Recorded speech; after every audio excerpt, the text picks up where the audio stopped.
وبركاته. الحمد لله وكفى وسلام على عباده الذين اصطفى، أما بعد، فأعوذ بالله من الشيطان الرجيم. بسم الله الرحمن الرحيم. لو أنزلنا هذا القرآن على جبل لرأيته خاشعا متصدعا من خشية الله، وتلك الأمثال نضربها للناس لعلهم يتفكرون. وقال النبي صلى الله عليه وسلم: إن الله يرفع بهذا الكتاب أقواما ويضع به آخرين. سبحان ربك رب العزة عما يصفون، وسلام على المرسلين، والحمد لله رب العالمين. اللهم صل على سيدنا محمد وعلى آل سيدنا محمد وبارك وسلم. اللهم صل على سيدنا محمد وعلى آل سيدنا محمد وبارك وسلم. اللهم صل على سيدنا محمد وعلى آل سيدنا محمد وبارك وسلم. محترم علماء کرام، معزز سامعین، میرے بزرگوں اور دوستوں، کافی دیر سے آپ حضرات تشریف فرما ہیں اور یقیناً تھکاوٹ بھی ہو رہی ہوگی، لیکن یہ مجالس بار بار میسر نہیں ہوتی، اور پھر جو مجلس قرآن کی نسبت سے منعقد کی جائے، اس سے زیادہ محترم بالشان مجلس اور کون سی ہو سکتی ہے؟ ہماری شرکت مختلف مجالس میں ہوا کرتی ہے، لیکن ایسی مجلسیں ہم لوگوں کو خال خال ہی ملتی ہیں جو قرآن کی نسبت سے قائم کی جائیں، اس لیے کہ قرآن سے جس کو بھی تعلق ہو جائے گا وہ نوازا جائے گا، اور قرآن سے جس کو نسبت حاصل ہو جائے گی اس کا مقام بلند ہو جائے گا۔ آپ بارہا سنتے ہوں گے، جو دفتی قرآن کے ساتھ جڑ جاتی ہے وہ دفتی بھی اتنی عظمت والی ہو جاتی ہے کہ بغیر وضو کے اس کو چھونا جائز نہیں ہے۔ کیوں؟ اس لیے کہ قرآن سے اس کا تعلق ہو گیا ہے۔ ایک کپڑا آپ پہننے کے لیے لاتے ہیں، ایک کپڑا آپ جزدان کے لیے لاتے ہیں۔ جو کپڑا جزدان کے لیے لائے اور قرآن کا جزدان آپ نے بنا دیا، آپ اس کو زمین پر پڑا ہوا دیکھ نہیں سکتے۔ کیوں؟ قرآن سے نسبت حاصل ہو گئی ہے۔ آپ اپنے کپڑے دھوئیں گے، اس کا پانی نالی میں ڈالیں گے، لیکن اگر جزدان دھویا جائے تو اس کے لیے حکم کیا ہے کہ اس کے پانی کو نالی میں نہ ڈالو، اس کا پانی کسی گلدستے میں ڈالو، آپ کے گھر میں جو کیاری ہے اس میں ڈالو۔ کیوں؟ اس لیے کہ اس کو قرآن سے نسبت حاصل ہو گئی ہے۔ نسبت ہی کا حال ہے امام احمد بن حنبل رحمۃ اللہ علیہ، جب ان کو خلق قرآن کے سلسلے میں وقت کے بادشاہ نے قید کیا اور وہ جیل میں ہیں، تو امام احمد بن حنبل رحمۃ اللہ علیہ کے استاد ہیں امام شافعی رحمۃ اللہ علیہ، انہوں نے اپنے ایک شاگرد کو بھیجا کہ میرے بیٹے احمد کے پاس جاؤ اور کہنا جا کر کے کہ تمہارے سر پہ جو ٹوپی لگی ہوئی ہے وہ ٹوپی مجھے دے دو۔ استاد جی نے منگائی ہے اور ایک نئی ٹوپی دی کہ یہ ان کو دے دینا کہ یہ سر پہ لگا لیں۔ چنانچہ امام شافعی رحمۃ اللہ علیہ کے شاگرد گیا، نئی ٹوپی پیش کی اور استاد کا پیغام سنایا کہ استاد نے آپ کے سر پر جو ٹوپی لگی ہوئی ہے اس کو مانگا ہے۔ امام احمد بن حنبل رحمۃ اللہ علیہ نے وہ ٹوپی دے دی۔ جب شاگرد ٹوپی لے کر آیا تو امام شافعی رحمۃ اللہ علیہ نے شام کو وہ ٹوپی پانی میں بھگوئی، اور صبح کو جب میل اس کا پھول گیا اس کو دھویا اور دھو کر کے اس ٹوپی کے میل کو پی لیا۔ کیوں؟ یہ ٹوپی اس سر پر موجود تھی جو قرآن کے سلسلے میں جس کا جسم پٹ رہا ہے اور جس کو جیل میں ڈالا گیا ہے، اور جس کے جسم پر وہ کوڑے مارے گئے ہیں کہ ہاتھی کے مارے جاتے وہ بھی بیٹھ جاتا۔ خلق قرآن کے سلسلے میں امام احمد بن حنبل رحمۃ اللہ علیہ کو جب کوڑے مارے جاتے تھے تو بادشاہ کے دربار میں ان کے جسم کا گوشت پھٹ جاتا تھا اور گوشت کے چیتھڑے بھرے دربار میں گرتے تھے، خون کے فوارے چھوٹتے تھے، لیکن امام احمد بن حنبل رحمۃ اللہ علیہ ڈٹے رہے کہ نہیں، قرآن اللہ کا کلام ہے، قرآن اللہ کی مخلوق نہیں ہے۔ پھر اللہ تبارک و تعالیٰ نے وہ دن بھی دکھایا، کسی قرآن کی نسبت کی وجہ سے آج تک اتنا بڑا جنازہ کسی کا نہیں ہوا جتنا بڑا جنازہ امام احمد بن حنبل رحمۃ اللہ علیہ کا تھا۔ کم سے کم کی روایت جو ہے 25,000 عیسائیوں نے ان کے جنازے کو دیکھ کر کے کلمہ پڑھا تھا، ایمان لائے تھے کہ اتنا بڑا جنازہ کسی حق پرست کا ہی ہو سکتا ہے۔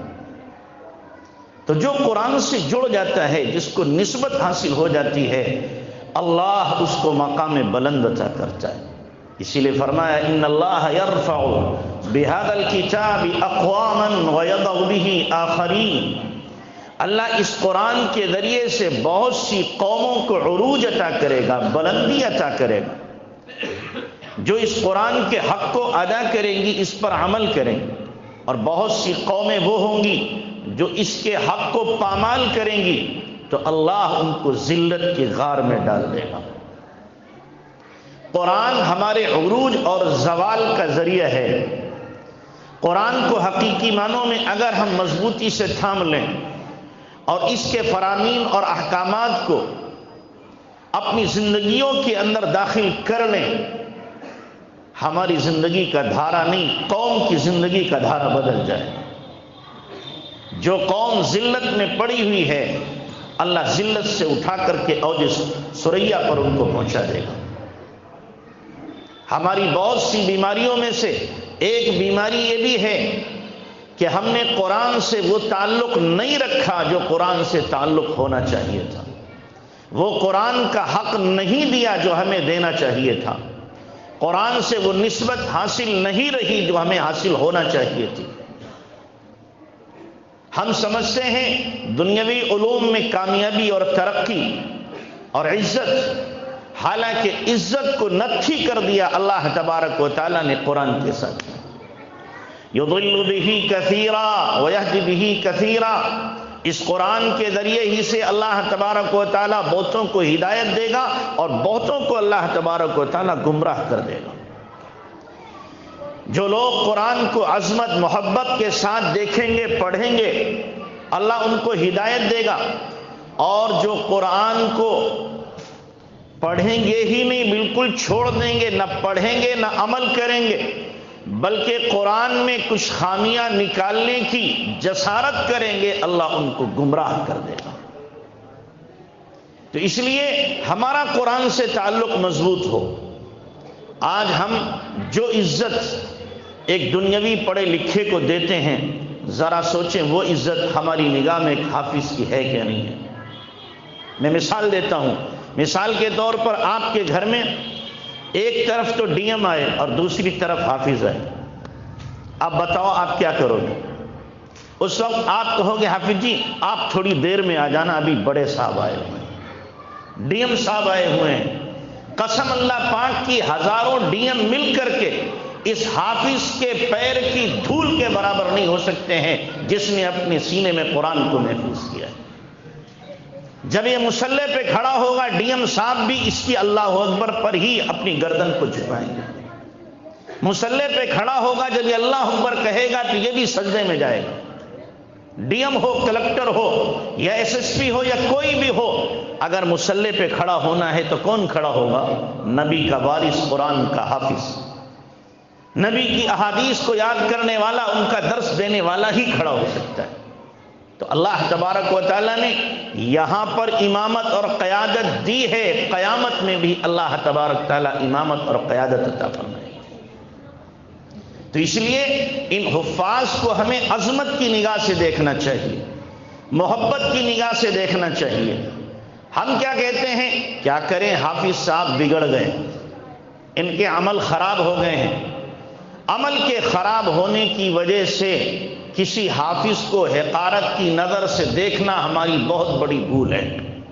میں آپ سے پوچھتا ہوں، اگر قرآن غلط چھپ جائے، 10واں پارہ 15ویں پارے پہ لگے، 15واں پارہ 26ویں پارے پہ، 26واں پارہ 9ویں پارے پہ، 9واں پارہ 28ویں پارے پہ لگ جائے، ترتیب الٹ جائے، تو نعوذ باللہ کیا اس قرآن کو اٹھا کر کے آپ کچرے دان میں ڈالو گے کہ قرآن غلط چھپ گیا ہے؟ آپ کہو گے نہیں، ہم اس قرآن سے پڑھیں گے نہیں، لیکن اس کی عظمت میں کوئی کمی نہیں، ہم اس کو جزدان میں لپیٹ کر کے اوپر رکھ دیں گے، البتہ پڑھیں گے نہیں، احترام اس کا باقی رہے گا، اس کو بھی سینے سے لگائیں گے، اس کو بھی اپنے سر پہ رکھیں گے، اس کو بھی ہم چومیں گے۔ ایسے ہی جو حافظ جس کے سینے میں قرآن موجود ہے، جس کے دل و دماغ میں قرآن موجود ہے، عمل اگر اس کا بگڑ گیا ہے، اس کا اپنا ذاتی عمل ہے، اور قرآن اس کے سینے کے اندر موجود ہے، ہم اس کی بے اکرامی نہیں کر سکتے، ہم اس کو حقارت کی نظر سے نہیں دیکھ سکتے۔ کیوں؟ یہ ہم سے اچھا ہے، یہ ہم سے کیا ہے؟ اچھا ہے۔ اس لیے کہ حافظ قرآن اور علماء دین یاد رکھیں، ان کو قرآن سے نسبت حاصل ہونے کی وجہ سے یہ اللہ تعالیٰ کے وی آئی پی لوگ ہیں۔ کیسے ہیں بھائی؟ وی آئی پی لوگ ہیں۔ اللہ کے نبی جناب رسول اللہ صلی اللہ علیہ وسلم نے حدیث میں فرمایا ہے، اہل القرآن اہل اللہ و خاصۃ، قرآن والے اللہ والے ہیں۔ قرآن والے کون ہیں؟ اللہ والے ہیں، اور اللہ کے مخصوص وی آئی پی لوگ ہیں۔ قرآن والے کون ہیں؟ اللہ کے وی آئی پی لوگ ہیں۔ اور جیسے ابھی مفتی صاحب فرما رہے تھے، حفاظ کو 10 کو جن لوگوں کے لیے جہنم واجب ہو گئی، ان کو وہ جنت میں لے کے جائیں گے۔ وی آئی پی لوگوں کا کوٹا ہوتا ہے، حافظ جی کا بھی کوٹا ہے۔ بھائی وی آئی پی کا کوٹا ہوتا ہے کہ نہیں؟ ایم پی کا کوٹا ہوتا ہے، ایم ایل اے کا کوٹا ہوتا ہے، فلاں کا کوٹا ہوتا ہے۔ اللہ نے حافظ کو وی آئی پی بنایا، 10 کا کوٹا رکھا ہے اس کو۔ کتنے کا کوٹا رکھا؟ 10 کا کوٹا رکھا اللہ تبارک و تعالیٰ نے۔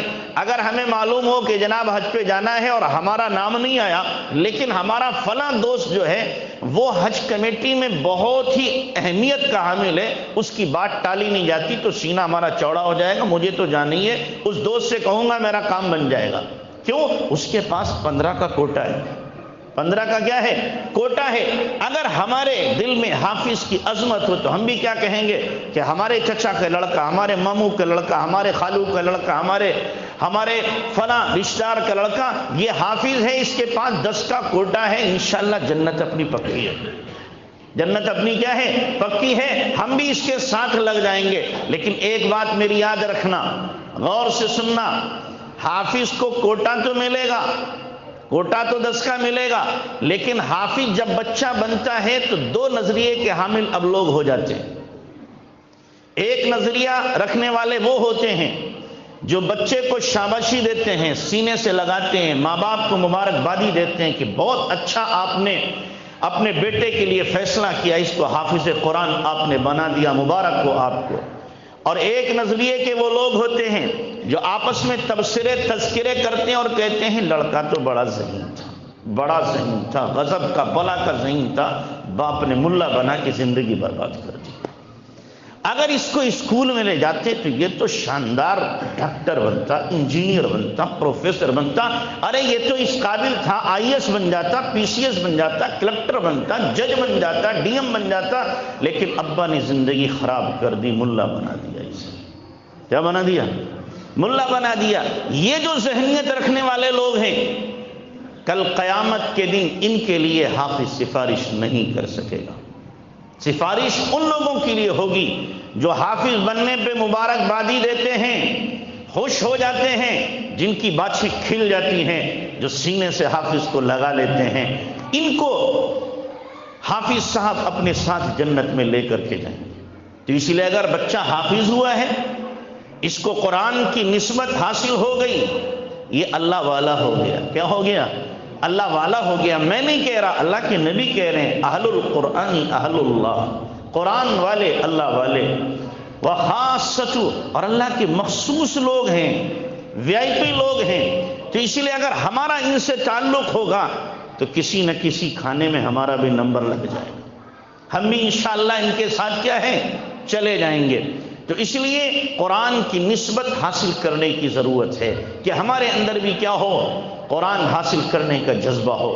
اور یہ نہیں ہے کہ آپ قرآن یاد نہیں کر سکتے، ایک 80 سال کا بوڑھا ہے وہ بھی قرآن یاد کر سکتا ہے، 80 سال کا بوڑھا بھی قرآن کو یاد کر سکتا ہے۔ صحابہ کی مثال مفتی صاحب دے رہے تھے، میں آج کی مثال آپ کو دے رہا ہوں کہ ہم جب دیوبند میں پڑھتے تھے، ایک بڑے میاں 69 سال کے تھے، حفظ کر رہے تھے، 24 پارے ان کے ہو گئے تھے، اور 2 روٹی میں ان کا پیٹ نہیں بھرتا تھا۔ انہوں نے محتم صاحب سے کہا ہمیں ایک وقت میں 4 ملنا چاہیے، تو 4 نانیں ان کو ملتی تھی، ہمیں یاد ہے اچھی طریقے سے۔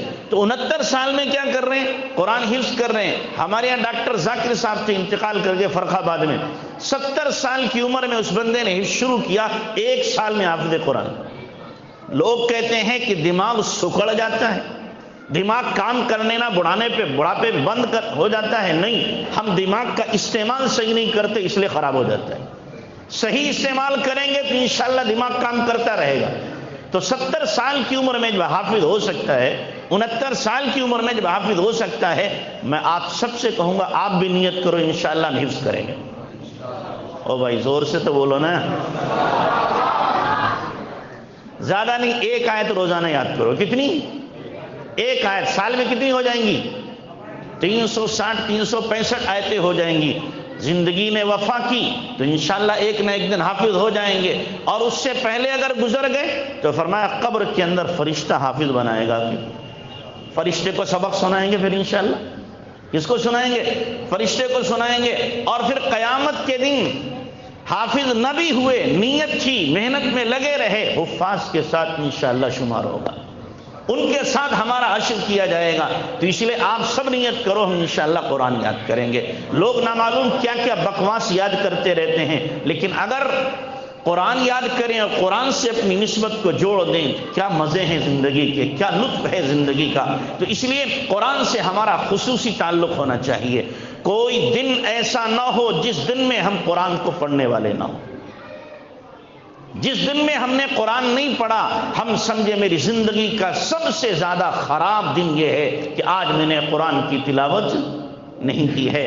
اپنے آقا کو دیکھو، جناب رسول اللہ صلی اللہ علیہ وسلم کو دیکھو کہ تہجد کی نماز میں 7 پارے ایک رکعت میں پڑھ رہے ہیں، 7 پارے ایک رکعت میں۔ سورہ بقرہ آپ نے پڑھی، سورہ نساء پڑھی، سورہ آل عمران پڑھی، اور اس کے بعد میں سورہ مائدہ پڑھی، سورہ انعام پڑھی، ایک ہی رکعت میں پڑھے جا رہے ہیں۔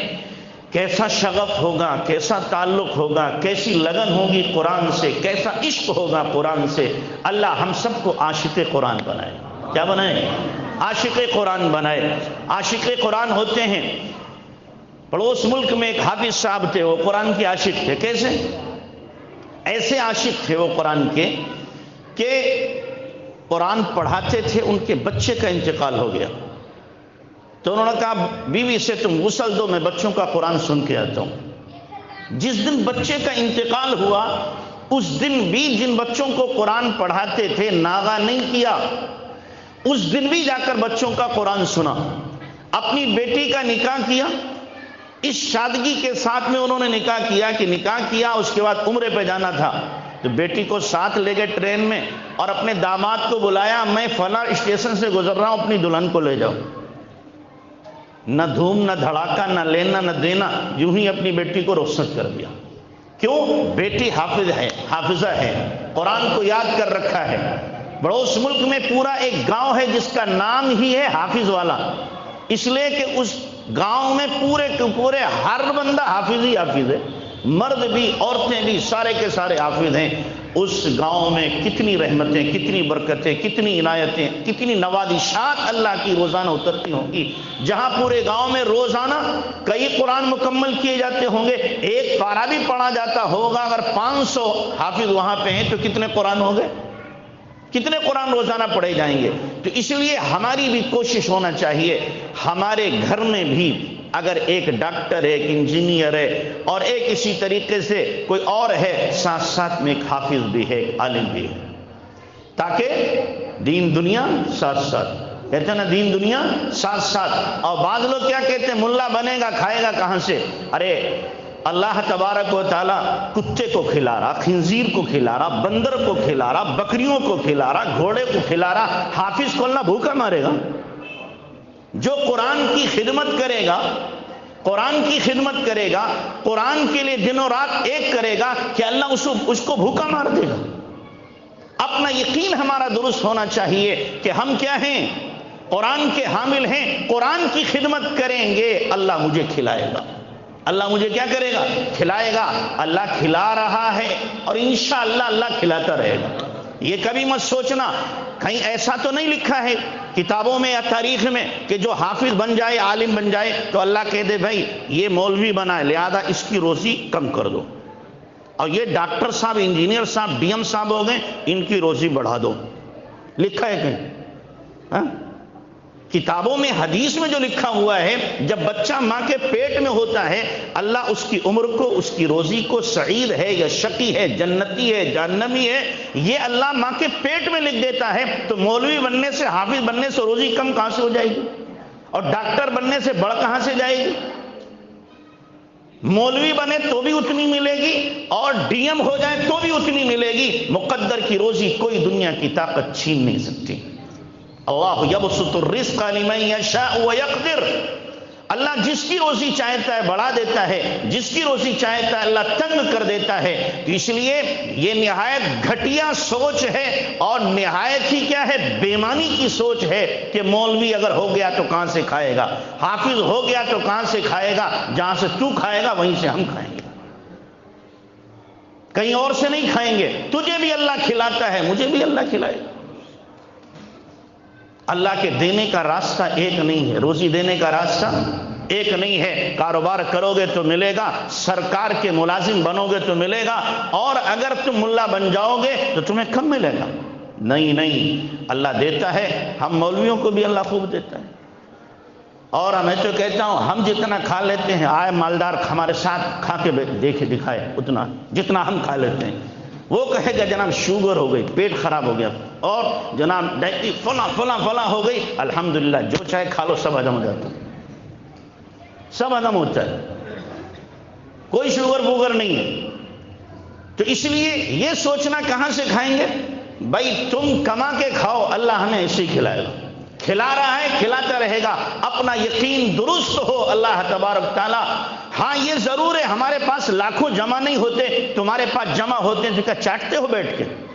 گنتی کے تمہارے پاس زیادہ، میرے پاس 10 لاکھ ہیں، 20 لاکھ ہیں، گنتی کے تمہارے پاس زیادہ ہیں، گنتی کے ہمارے پاس نہیں۔ 2 روٹی تم کھاتے ہو، 3 روٹی ہم کھاتے ہیں۔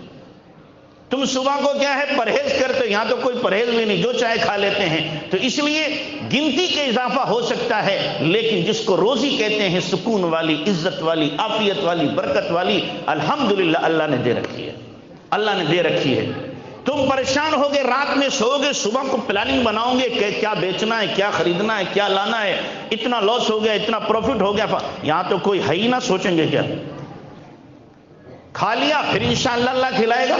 تو اس لیے یہ کبھی اپنے ذہن میں مت رکھنا کہ مولوی بنے گا، حافظ بنے گا تو کہاں سے کھائے گا، کہاں سے کھائے گا؟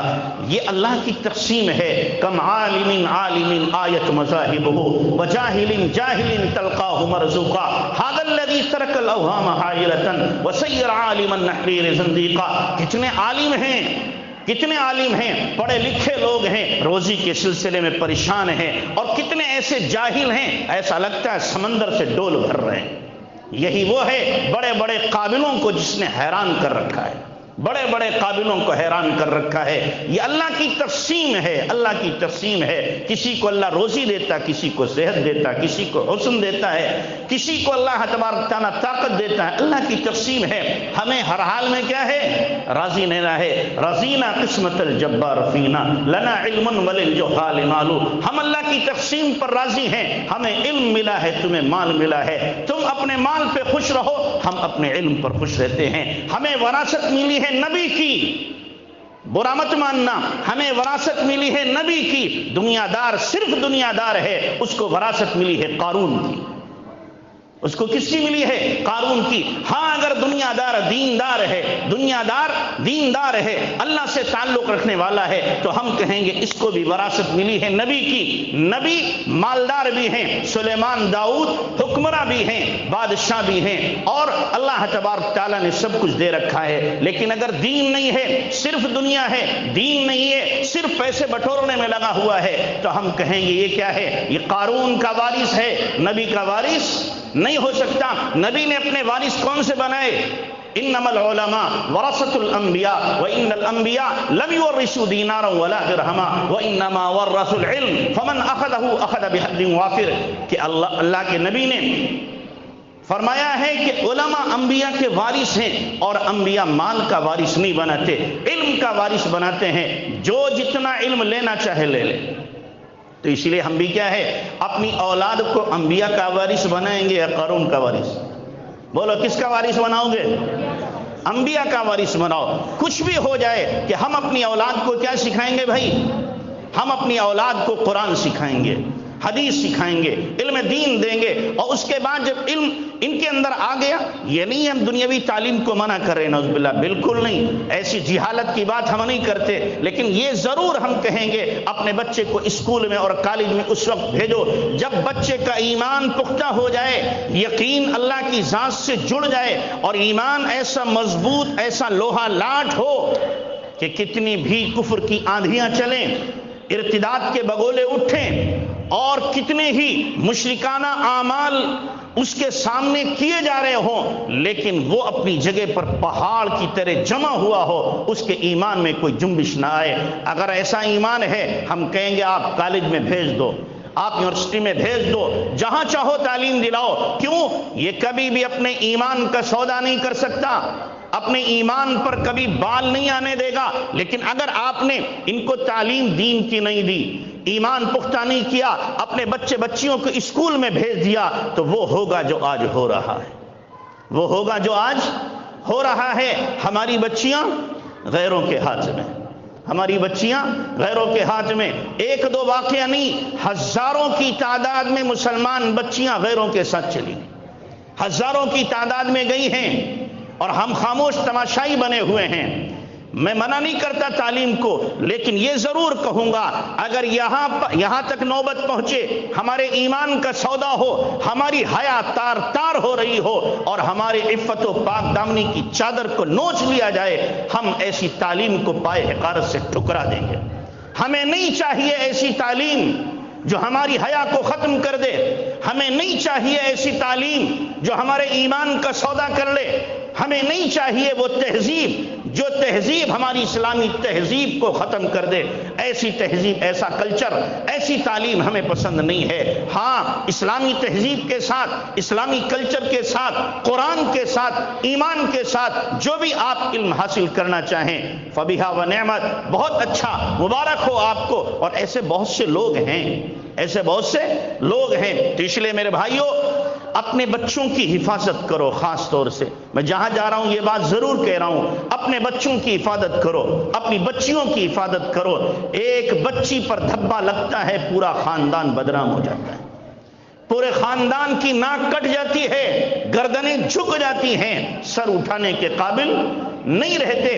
ایک بچی اگر غلط قدم اٹھاتی ہے تو اپنے گھروں کی خبر لو کہ ہمارے گھروں میں کیا ہو رہا ہے، ہمارے گھروں میں دین کتنا ہے، ہم گھروں میں دینی تعلیم دے رہے ہیں یا نہیں دے رہے، دینی ماحول بنا رہے یا نہیں بنا رہے۔ گھروں کے اندر ہمارے فضائل کی بھی تعلیم ہو، سنتوں کا مذاکرہ ہو، جناب رسول اللہ صلی اللہ علیہ وسلم کی سنتوں کا مذاکرہ ہو، صبح ہو، گھر کا ہر فرد قرآن پڑھ رہا ہو، ہر فرد، بچے بھی، بچیاں بھی، ابا بھی، اماں بھی، بہویں بھی، سب قرآن پڑھ رہی ہیں۔ قرآن کے نغمے جس گھر کے اندر ہوں گے، وہ گھر آسمان والوں کے لیے ایسے چمکیں گے جیسے دنیا والوں کے لیے ستارے چمکتے ہیں۔ تو اس لیے اپنے گھروں کے اندر صبح کو قرآن کی فضا، قرآن کا ماحول بناؤ، اور کوئی ایک وقت، آدھا گھنٹہ، ایک گھنٹہ خاص کرو جس میں سارے گھر کے لوگ موجود ہوں، گھر کے اندر دینی تعلیم ہو، کیا ہو، گھر کے اندر دینی تعلیم ہو، دینی ماحول ہمارے گھر کے اندر بن رہا ہو۔ کرو گے بھائی انشاءاللہ؟ تو قرآن سے اپنی نسبت ہمیں کیا کرنا ہے بھائی؟ جوڑنا ہے، قرآن سے نسبت جوڑنا ہے، اور پھر اسی کے ساتھ ساتھ میں قرآن کو سمجھنے کی کوشش کرو۔ جن مسجدوں میں تفسیر ہوتی ہے اپنے آپ کو محتاج بنا کے بٹھاؤ کہ ہمیں تفسیر میں شریک ہونا ہے، ہمیں پتہ تو چلے، ہمیں معلوم تو ہو ہمارا رب ہم سے کیا چاہتا ہے، ہمارے رب نے کیا کہا قرآن میں۔ میں الحمد پڑھ رہا ہوں لیکن مجھے پتہ نہیں ہے الحمد میں اللہ نے مجھ سے کیا مطالبہ کیا، میں اپنے رب سے کیا سوال رکھ رہا ہوں۔ میں سورتیں پڑھتا ہوں لیکن کیا پڑھ رہا ہوں میں، ہمیں کچھ تو پتہ ہو، ثواب ہمیں مل رہا یقینی طور پر قرآن پڑھنے کا، لیکن اللہ کے سامنے جب کھڑے ہوں تو کسی درجے میں تو ہمیں معلوم ہونا چاہیے۔ تو جہاں تفسیر ہو رہی ہے ہم کوشش کریں کہ وہاں پر اپنے آپ کو محتاج بنا کے بٹھائیں، اور جہاں تفسیر نہیں ہو رہی ہے آپ کوشش کرو ان مساجد میں بھی تفسیر شروع ہو جائے، ان مساجد میں بھی چاہے 15 منٹ روز تفسیر ہو، تاکہ اللہ کا کلام ہماری سمجھ میں آئے اور اللہ ہم سے کیا چاہتا ہے، قرآن میں اللہ نے ہم سے کیا مطالبہ کیا ہے ہمیں معلوم ہو، اور کسی نہ کسی درجے میں روزانہ ہمارا قرآن سے تعلق بڑھ رہا ہو، قرآن سے تعلق روزانہ ہمارا بڑھ رہا ہو۔ تو ہم اگر ایسا کریں گے انشاءاللہ ہمارے دل کے اندر قرآن کا نور پیدا ہوگا، سینے ہمارے انشاءاللہ پھر کشادہ ہوں گے، اور ہم قرآن کو حقیقی معنوں میں سمجھنے والے بنیں گے، قرآن کو سمجھنے والے بنیں گے۔ عزت ہمیں قرآن کے ذریعے سے ملی تھی اور اب بھی ہمیں قرآن کے ذریعے سے عزت ملے گی۔ میں آپ کو ایک واقعہ سناتا ہوں، آپ نے سنا ہوگا خلافت عثمانیہ، اور ابھی تو اس کا باقاعدہ وہ پروگرام چلا، کیا اسے کہتے ہیں، ڈرامہ چلا، عثمان کا کیا ہے، ڈرامہ چلا ہے۔ یہ جو عثمان نامی آدمی تھا یہ کون تھا؟ یہ بڑا مہمان نواز تھا، ہمارے ادب میں لکھا ہے بڑا مہمان نواز، گاؤں میں جو بھی آتا یہ اپنے ساتھ لے جاتا، کھلاتا پلاتا ساتھ میں رکھتا، اور اس کے بعد اسے رخصت کرتا۔ گاؤں والوں نے منع کیا، بھائی تم جس کو چاہتے ہو لے آتے ہو، نہ معلوم کون کیسا آدمی ہے، ہماری بہو بیٹیاں ہیں، ایسا مت کیا کرو۔ کئی مرتبہ سمجھایا لیکن باز نہیں آیا، تو گاؤں والوں نے اس کو نکال دیا۔ یہ چلا گیا اور یہ اپنے پیر کے پاس پہنچا، مرید تھا کسی سے، پیر کے پاس پہنچا، رات کا وقت تھا، پیر نے کہا ٹھیک ہے بیٹا سو جاؤ، صبح بات کریں گے۔ یہ مسجد میں گیا، سویا۔ رات میں تہجد کے وقت میں جب اس کی آنکھ کھلی تو اس نے دیکھا، تھوڑی سی روشنی ہوئی کہ اس کے پیر قرآن کی طرف ہیں۔ یہ تو کانپ گیا، لرز گیا، یا اللہ یہ کیا ہوا، قرآن کی بے ادبی ہو گئی۔ قرآن کو اس نے پکڑا، سینے سے لگایا، اور اس کے بعد رو رہا ہے زارو قطار رو رہا ہے، اللہ قرآن بے ادبی ہو گئی، قرآن کی بے ادبی ہو گئی۔ اتنے میں جو شیخ تھے، پیر تھے، وہ آئے، دیکھا عثمان رو رہا ہے، کہا عثمان تیرے لیے کچھ اور اللہ نے فیصلہ کر دیا ہے۔ کہا صبح کی فجر کی نماز پڑھ، یہاں سے چلا جا۔ کہا حضرت گاؤں والوں نے نکالا ہے، آپ بھی مجھے نکال لیں؟ کہ ہاں میرے لیے حکم یہی ہے، تم یہاں سے جاؤ، اللہ تم سے کام لے گا۔ عثمان وہاں سے نکلا، آگے گیا، کچھ لوگ تھے وہاں ملے، پوچھا کہاں جا رہے ہو؟ کہ جی میں سوچ رہا ہوں اسلامی سرحد پر چلا جاؤں جہاں جہاد ہو رہا ہے، وہاں جا کر کے میں بھی اپنی زندگی جہاد میں گزاروں گا۔ یہ اکیلا تھا، 2 ملے، 4 ملے، 6 ملے، قافلہ بڑھتا گیا، اور کچھ خود سرے لوگ اس کے ساتھ ہو گئے ہتھیاروں کے ساتھ میں اکیلا ہی چلا تھا جانب منزل، مگر راہ رو ملتے گئے، کارواں بنتا گیا۔ اچھی خاصی تعداد ہو گئی، سرحد پہ پہنچا، اب دشمن سے مڈ بھیڑ ہوئی، لڑائی ہوئی، دشمن پسپا ہو گیا، زیر ہو گیا، اور کچھ لوگ ان کے قابو میں آ گئے۔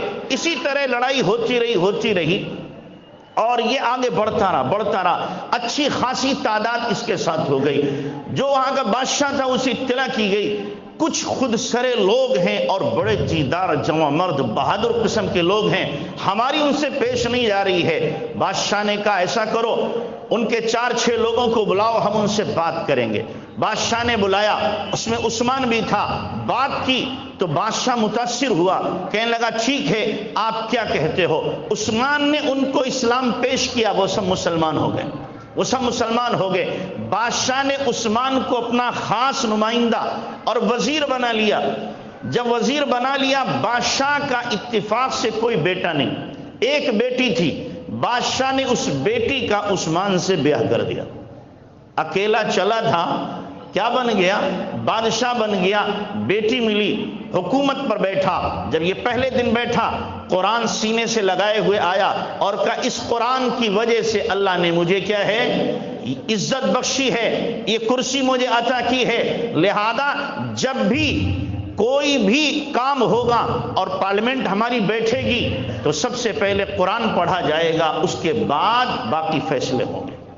چنانچہ آتا تھا، خود قرآن پڑھتا تھا، پھر فیصلے سنائے جاتے تھے اور جو کام کرنا ہوتے تھے وہ کام کیے جاتے تھے۔ یہ تھا وہ عثمان جس کی وجہ سے خلافت عثمانیہ قائم ہوئی تھی۔ عزت کس سے ملی؟ قرآن سے ملی ہے۔ عمر کو عزت کہاں سے ملی؟ قرآن سنا تھا، قرآن سن کر کے ایمان لائے تھے، عمر کو عزت قرآن سے ملی تھی۔ عمر نے اسی لیے کہا تھا جب بیت المقدس فتح کرنے جا رہے تھے اور حضرت ابو عبیدہ نے کہا تھا آپ عربی گھوڑے پر بیٹھ جائیے اور عربی لباس پہن لیجئے، یہ آپ جو زیبتن کیے ہوئے ہیں، جگہ جگہ سے پیوند لگے ہیں، اچھا لباس آپ پہنیے۔ حضرت عمر رضی اللہ عنہ نے اس وقت کیا فرمایا تھا؟ اعزنا اللہ بالاسلام نحن کنا قوما اذلا، ہم ذلیل ترین قوم تھے، اللہ نے ہمیں اسلام سے عزت دی ہے، قرآن سے عزت دی ہے، اور وَلَوِ ابْتَغَيْنَا الْعِزَّ لِغَيْرِ الْإِسْلَامِ، اگر ہم اسلام کے علاوہ کہیں اور سے عزت تلاش کریں گے اللہ ہمیں ذلیل اور رسوا کر دے گا۔ عزت اللہ نے قرآن میں رکھی ہے، عزت اللہ نے اسلام میں رکھی ہے، ہمیں یہاں سے عزت لینا ہے۔ مولا سالم یہ کون ہے؟ غلام ہیں، غلام، لیکن مسجد قباء کا سب سے پہلا امام کون ہے؟ مولا سالم ہیں، غلام ہیں، قرآن کی وجہ سے کیا بنے؟ سب سے پہلے امام بنے ہیں، سب سے پہلے مسجد قباء کے امام بنے ہیں۔ قرآن سے اللہ تبارک و تعالیٰ نے ان کو عزت عطا فرمائی ہے۔ جن کو بھی دنیا میں عزتیں ملی ہیں آپ دیکھ لیں، اگر وہ مسلمان ہیں تو مسلمان کو قرآن چھوڑ کر عزت نہیں مل سکتی ہے، قرآن کو سینے سے لگانے کی وجہ سے ہی عزت ملے گی۔ تو آپ سب بھی طے کرو انشاءاللہ ہمیں بھی قرآن کو چھوڑنا نہیں ہے بلکہ قرآن کو سینے سے لگانا ہے۔ اپنی زندگیوں کے بدلنے کی نیت کرو، اپنے زندگیوں کے بدلنے کا ارادہ کرو کہ اب تک جو ہوا سو ہوا، انشاءاللہ اب ہم اپنی زندگی کو بدلیں گے، اپنی زندگی کو قرآن کے لاہے عمل کے مطابق لانے کی کوشش کریں گے، جو قرآن کہے گا اس کے مطابق اپنے آپ کو ڈھالنے کی کوشش کریں گے۔ ہم نے اب تک غفلت کی، قرآن چھوڑا، نبی کی سنت چھوڑی، جس کی وجہ سے یہ دن ہمیں دیکھنے کو ملا ہے، یہ دن ہمیں دیکھنے کو ملا ہے۔ دشمن ہمارے سروں پر چڑھ چکے ہیں اور جیسے چاہ رہے ہیں، جو چارے ہمارا حشر کر رہے ہیں، اس کی وجہ صرف یہی ہے ہم اسلام سے دور ہوئے، قرآن سے دور ہوئے، دشمنوں کو ہمت ہوئی ہم قرآن سے جڑیں گے، اسلام سے جڑیں گے، نبی کی سنت سے جڑیں گے، اللہ تبارک و تعالی ہمیں عزتوں سے مالا مال کرے گا۔ اللہ کی یہاں کامیابی افراد سے نہیں، اسلحوں سے نہیں، طاقت اور قوت سے نہیں، حکومتوں سے نہیں، اللہ کے یہاں کامیابی کا راز مسلمان کے لیے صرف اور صرف اسلام میں، قرآن میں اللہ نے رکھا ہے، قرآن میں رکھا ہے۔ تو اس لیے اپنے آپ کو قرآن سے جوڑنے کی کوشش کرو، اپنی نسل میں قرآن کو عام کرنے کی کوشش کرو۔ آپ اپنے محلے میں دیکھو 500 مکانات ہیں، 500 مکانات کا مطلب ہوا کم سے کم 1200 بچے۔ کتنے؟ 1200 بچے آپ کے ہوں گے۔ ان 1200 بچوں میں سے 300 بچے آپ کے اسکول میں جا رہے ہیں، 200 بچے آپ کے کہاں ہیں؟ مدرسے میں یا مکتب میں آ رہے ہیں۔ باقی بچے جو 700 ہیں یہ کہاں جا رہے ہیں؟ یہ کہاں جا رہے ہیں؟ یا اس سے کچھ اوپر نیچے؟ اکثر بچے یا کم سے کم آدھے بچے نہ اسکول میں جاتے ہیں، نہ مدرسے میں آتے ہیں، نہ مکتب میں آتے ہیں۔ ان کی فکر کون کرے گا؟ ان کی فکر کون کرے گا؟ میں نے اپنے بچے کو پڑھا لیا، حافظ بنایا، عالم بنایا، یا میں نے اپنے بچے کو ماسٹر بنایا، ڈاکٹر بنایا، انجینئر بنایا، پروفیسر بنایا، فلاں بنایا، فلاں بنایا، لیکن جو میرے پڑوس میں بچہ ہے، غریب کا بچہ ہے، جاہل کا بچہ ہے، اسے پتہ نہیں علم کیا ہوتا ہے، اس کی فکر کی ذمہ داری کس کے سر ہے؟ کون کرے گا؟ میری آپ کی ذمہ داری ہے، جو جاننے والے ہیں ان کی ذمہ داری ہے کہ یہاں پر ہم یہ بھی کوشش کریں کہ ہمارے محلے میں کوئی بھی ایک بچہ ایسا نہ ہو جو قرآن پڑھا ہوا نہ ہو، ایسا نہ ہو جو زیور علم سے آراستہ نہ ہو۔ یاد رکھیں کسی بھی قوم کو مارنے کے لیے ایٹم بم کی ضرورت نہیں ہے، اس قوم کو مارنا ہے، اسے جاہل بنا دو، مر گئی۔ کسی قوم کو ترقی دینا ہو، عروج دینا ہو، طاقت دینا ہو، علم کے زیور سے اس کو آراستہ کر دو، کوئی قوم اسے مار نہیں سکتی ہے، کوئی قوم اسے مار نہیں سکتی ہے۔ تو اس لیے کوشش کرو ہمارے سماج میں، مسلمانوں کے معاشرے میں کوئی بچہ ناخواندہ نہ ہو، کوئی بچہ ناخواندہ نہ ہو، کوئی ایسا نہ ہو جو پڑھا لکھا نہ ہو، اپنے ایمان سے، اسلام سے، قرآن سے ناواقف ہو۔ کوئی ایسا بچہ نہیں ہونا چاہیے جس دین کی ابتدا اقرا سے ہوئی ہو، اقرا سے ہوئی ہو، پڑھ، جس کی ابتدا یہاں سے ہوئی ہو، اسی دین کے ماننے والے، اسی دین کے پرستار سب سے زیادہ جاہل ہو، سب سے زیادہ ناخواندہ ہو، اسی قوم کے بچے سب سے زیادہ آوارہ ہو۔ یہ ہمارے لیے ڈوب مرنے کا مقام ہے، یہ ہمارے لیے شرم کی بات ہے۔ ہونا تو یہ چاہیے تھا دوسری قوموں سے سب سے زیادہ ہم آگے ہوتے، آگے نہ ہوتے تو برابر تو ہوتے، برابر تو ہوتے۔ تو اس لیے اپنے بچوں کو تعلیم دو اور اپنے بچوں کو علم سے آراستہ کرنے کی کوشش کرو۔ ہمارے سماج میں کوئی بچہ ایسا نہ رہے جو پڑھا لکھا نہ ہو۔ اب بھی حیرت ہوتی ہے، شہروں کے اندر لوگ انگوٹھا لگاتے ہیں، نکاح پڑھاتے ہیں تو کیا ہے معلوم ہوا، جو نوشاد صاحب انگوٹھا لگا رہے ہیں۔ یہ دور کیا کہلاتا ہے؟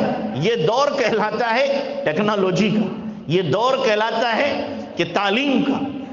لیکن اس دور میں بھی شہروں کے اندر جاہل موجود، اس دور میں بھی، میں دور کی کیا بات کروں، میری کالونی میں ایسے لوگ موجود، جگر کالونی موجود ہیں کہ 4 بیٹے، چاروں کے چاروں بیٹوں میں سے ایک بھی قرآن پڑھا ہوا نہیں، جوان ہو گئے، شادی ہو گئی، بچے ہو گئے، ایک بھی پڑھا ہوا نہیں ہے۔ کمی کس کی ہے؟ ان بچوں کی کمی نہیں، باپ کی کمی ہے کہ باپ نے جاہل رکھا ہے۔ جیسے واقعہ مشہور ہے نا کہ ایک مرتبہ ایک ڈی ایم صاحب کسی شہر کے ڈی ایم بنے تھے، لوگوں نے کہا کہ آپ اپنے ابا کو بلاؤ، بلایا گیا، ابا جی آ رہے ہیں، اس شان کے ساتھ میں لاٹھی رکھی ہوئی ہے کندھے پہ اور جوتے لاٹھی میں ٹنگے ہوئے ہیں، آ رہے ہیں شان سے، لوگ سمجھ نہیں رہے، وہ سمجھ رہے کہ ابا بڑے اچھے ہوں گے، کہا یہی میرے باپ ہیں، کہ بڑے بیوقوف ہیں تمہارے باپ، کہ نہیں میرا باپ بیوقوف نہیں، میرا دادا بیوقوف تھا، باپ بیوقوف ہوتا مجھے ڈی ایم کیوں بناتا، اس نے مجھے پڑھایا، میرا دادا بیوقوف تھا کہ میرے باپ کو نہیں پڑھایا۔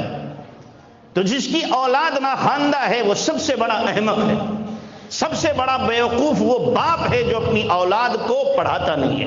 اس سے بڑا جاہل، اس سے بڑا نادان، اس سے بڑا پاگل کوئی نہیں ہو سکتا جو اپنی اولاد کو کیا رکھے؟ جاہل رکھے، چاہے وہ عقل کی کتنی باتیں کرنے والا ہو۔ اللہ ہم سب کو عمل کی توفیق دے۔ آپ سب طے کرو کہ انشاءاللہ ہمارا کوئی بچہ جاہل نہیں رہے گا، ہم ان کو دین دنیا سب تعلیمیں دیں گے۔ اللہ عمل کی توفیق عطا فرمائے۔ وآخر دعوانا ان الحمدللہ رب